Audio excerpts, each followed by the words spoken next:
فیصد بھی اختلاف نہیں، داڑھی رکھنا فرض ہے۔ فرض کیسے؟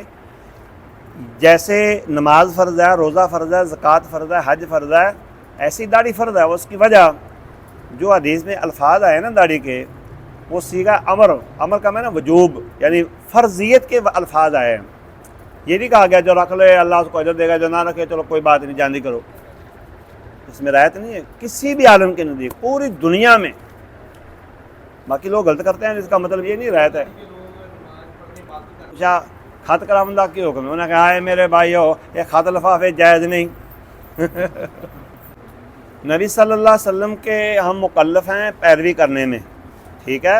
ہم نے نبی کا کلمہ پڑھا ہوا ہے۔ نبی صلی اللہ علیہ وسلم نے داڑھی کو نہ یہاں سے نہ کانٹ چھانٹ کوئی کمل نہیں کیا۔ بس یہ سارے جھگڑے بات ختم کر دیتی ہے۔ کیا؟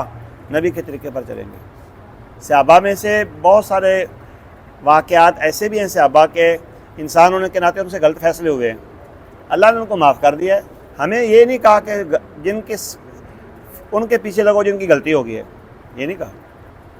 ہمیں کس کا حکم ہے؟ وما آتاکم الرسول فخذوہ، بس جو رسول تمہیں دیتا لے لو، وما نہاکم عنہ فانتہوا، جسے روکتا روک جاؤ۔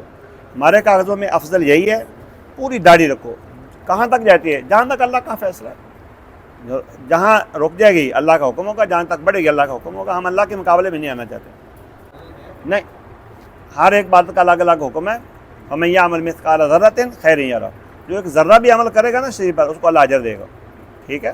آپ نے ایک مرتبہ سبحان اللہ کا، اس کا اجر مل جائے گا، چاہے آپ داڑھی مونڈتے ہوں۔ داڑھی مونڈنے کا گناہ اپنی جگہ پر مسلم ہے، اور عبادت، نماز، روزہ، حج کا اس کا اجر اپنی جگہ پر مسلم ہے۔